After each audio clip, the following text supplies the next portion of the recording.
क्या आपने कभी यह महसूस किया है, सुबह उठते ही आपका मन हल्का और तरोताजा होता है, लेकिन जैसे जैसे दिन बीतता है आपकी ऊर्जा गिरने लगती है।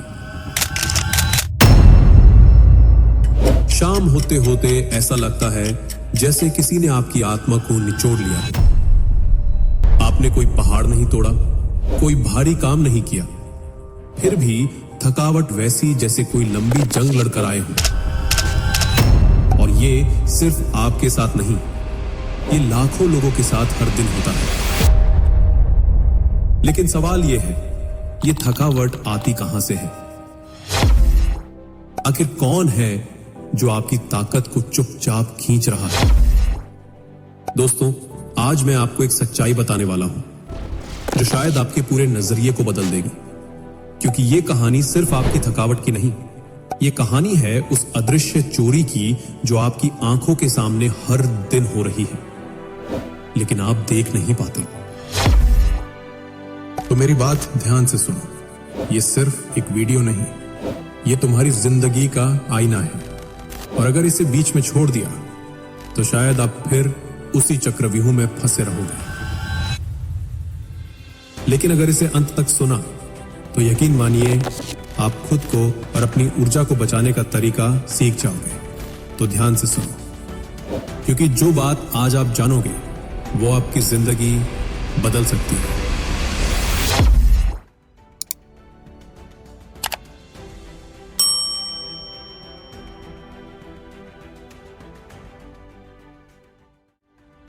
आपके आसपास कुछ लोग ऐसे हैं जो कुछ कहे बिना, कुछ किए बिना आपकी जीवन ऊर्जा को सोख लेते हैं। वो दोस्त जो बार बार दुख भरी कहानियां सुनाते हैं, वो सहकर्मी जो हर वक्त शिकायत करते रहते हैं, वो रिश्तेदार जो हर मुलाकात के बाद आपका मन भारी कर जाते हैं। ये लोग कोई चोर नहीं दिखते, ये तो बिल्कुल आम लोग हैं जो मुस्कुराकर आपसे मिलते हैं, लेकिन जब वो जाते हैं आपके अंदर खालीपन छोड़ जाते हैं। सोचिए, ऑफिस में आपका एक सहकर्मी है, हर रोज वही बातें, वही शिकायतें, ये काम बेकार है, मैनेजर बहुत बुरा है, लाइफ में कुछ नहीं बचा। आप सोचते हो चलो उसे सुन लो, बेचारा दुखी है, लेकिन कुछ देर बाद आप खुद भी वैसे ही सोचने लगते हो, आपका दिमाग भी उतना ही भारी हो जाता है। ये हुआ क्यों? क्योंकि उसकी नेगेटिविटी आपके अंदर उतर गई और आपकी ऊर्जा धीरे धीरे बह गई। या मान लो आपका एक दोस्त है जो हमेशा आपको कॉल करता है।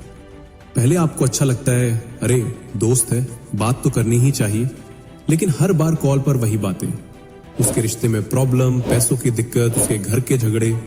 आप उसे सांत्वना देते हो, लेकिन कॉल खत्म होने के बाद आपका खुद का मूड भी खराब हो जाता है, काम करने का मन नहीं करता। दोस्तों, इसे कहते हैं एनर्जी ड्रेन। ये एक अदृश्य चोरी है जो बिना आवाज की होती है, और ये इतना खतरनाक है क्योंकि ये धीरे धीरे आपको तोड़ता है। आपको लगता है कि सब ठीक है, लेकिन अंदर से आपकी हिम्मत, आपकी एकाग्रता, आपकी सपने देखने की ताकत कम होती जाती है। यही वजह है कि आप बैठते हो पढ़ाई करने, ध्यान लगाने या काम करने, लेकिन मन कहीं और भटक जाता है, फोकस नहीं होता। आपको लगता है कि यह आपकी गलती है, लेकिन सच ये है आपकी ऊर्जा तो पहले ही कोई ले गया। दोस्तों समझो, हर इंसान के चारों तरफ एक अदृश्य ऊर्जा का कवच होता है। जब आप किसी पॉजिटिव इंसान के साथ बैठते हो तो उसकी वाइब्स आपको उठाती हैं। आपको लगता है हाँ, मैं भी कुछ कर सकता हूं। लेकिन जब आप किसी नेगेटिव इंसान के साथ बैठते हो तो उसका दर्द, उसका गुस्सा, उसकी निराशा आपके अंदर उतर जाती है और धीरे धीरे आपकी रोशनी मध्यम पड़ने लगती है। मुझे याद है, एक लड़का था जो हमेशा अपने सपनों को लेकर जोश में रहता था। हर दिन नए आइडिया, नए प्लान, लेकिन उसने कुछ लोगों के साथ ज्यादा समय बिताना शुरू कर दिया जो हमेशा डरे हुए रहते थे, हार मान चुके थे। अरे यार, ये काम नहीं होगा, ये बहुत मुश्किल है, कोशिश करके भी फायदा नहीं। धीरे धीरे उसका आत्मविश्वास भी वैसा ही हो गया, उसके सपने फीके पड़ गए और कुछ महीनों में वो भी वैसे ही सोचने लगा, शायद लाइफ में कुछ नहीं बदलेगा। क्या बदला? बस उसकी संगति, उसकी ऊर्जा चुपचाप लुट गई। तो सवाल यह है, क्या इसका कोई हल है? क्या हमें हर किसी से दूरी बना लेनी चाहिए? क्या हमें लोगों को इग्नोर कर देना चाहिए? नहीं, बिल्कुल नहीं। इसका मतलब है कि पहले आपको खुद को इतना मजबूत बनाना होगा कि कोई भी आपकी ऊर्जा को छू भी ना सके। कैसे? मैं आपको एक आसान तरीका बताता हूं। रोज सुबह सिर्फ 10 मिनट अपने लिए निकालो, कहीं शांति से बैठो, आंखें बंद करो और अपने दिल में एक रोशनी की कल्पना करो। सोचो कि वो रोशनी धीरे धीरे आपके पूरे शरीर में फैल रही है, फिर आपके चारों तरफ एक गोल कवच बना रही है। ये कोई जादू नहीं, ये आपके दिमाग को एक मैसेज देता है, मैं सुरक्षित हूं, मैं मजबूत हूं, मैं किसी की नेगेटिविटी को अपने अंदर नहीं आने दूंगा। आपने नोटिस किया होगा, सफल लोग हमेशा अपनी संगति चुनते हैं। आप किसी मोटिवेटेड इंसान के साथ 10 मिनट बैठो तो आपके अंदर भी आग जल उठती है, लेकिन किसी हार मान चुके इंसान के साथ 10 मिनट बैठो तो आपको भी लगेगा शायद सच में ये नहीं हो सकता। दोस्तों, ये इंसानी मन की सच्चाई है। आप उसी का हिस्सा बन जाते हो जिसके साथ सबसे ज्यादा समय बिताते हो।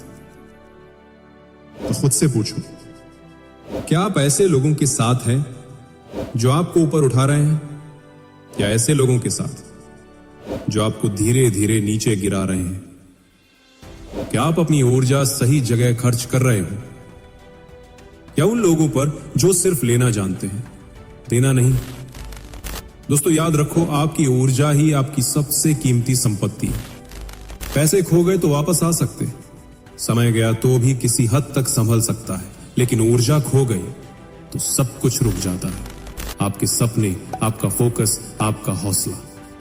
इसलिए आज से एक संकल्प लो, मैं अपनी ऊर्जा को किसी की शिकायतों में बर्बाद नहीं करूंगा। मैं सिर्फ उन कामों और रिश्तों में ताकत लगाऊंगा जो मुझे बढ़ाए। मैं अपने आसपास सिर्फ पॉजिटिविटी को जगह दूंगा। याद रखो, तुम खुद एक रोशनी हो, लेकिन इस रोशनी को बचाना तुम्हारी जिम्मेदारी। यह दुनिया ऊर्जा का खेल है। जो जागरूक है वही बचा है, जो सजग है वही सफल है। तो आज से फैसला करो, तुम अपनी ऊर्जा किसी को चुपचाप चुराने नहीं दोगे। तुम खुद को मजबूत बनाओगे और उन लोगों को अपने पास रखोगे जो तुम्हें बेहतर बनाएंगे। तो याद रखो दोस्तों, तुम्हारी ऊर्जा ही तुम्हारा असली खजाना है। उसे बचाओ, उसे सही जगह लगाओ और उन लोगों को पास रखो जो तुम्हारी रोशनी को और बढ़ाते हैं। क्योंकि जब तुम अपनी रोशनी को बचा लेते हो, तभी तुम दूसरों के अंधकार को भी मिटा सकते हो। और अब अगर ये बात तुम्हारे दिल को छू गई है, अगर तुम्हें लगा कि हां, मुझे अपनी ऊर्जा को बचाना होगा, तो अभी इस वीडियो को लाइक करो और कमेंट में मुझे बताओ, क्या तुमने कभी ऐसा महसूस किया है कि कोई इंसान तुमसे बात करके चला गया और तुम खुद को थका हुआ महसूस करने लगे? या ऐसा कौन सा पॉजिटिव इंसान है जिसके साथ रहकर तुम हमेशा एनर्जेटिक महसूस करते हो? मैं तुम्हारे कमेंट्स पढ़ूंगा और शायद तुम्हारी कहानी किसी और को भी मदद कर सके। और हां, अगर तुम चाहते हो कि ऐसे ही गहरे सच को सामने लाने वाले वीडियो तुम तक पहुंचते रहे, तो अभी सब्सक्राइब कर लो और नोटिफिकेशन बेल दबा दो, क्योंकि अगली बार मैं तुम्हें एक और ऐसा रहस्य बताने वाला हूं जो तुम्हारी जिंदगी को बदल सकता है। तो मिलते हैं अगले वीडियो में। तब तक अपनी रोशनी को बचा कर रखो, क्योंकि जो जाग गया वही बच गया। धन्यवाद।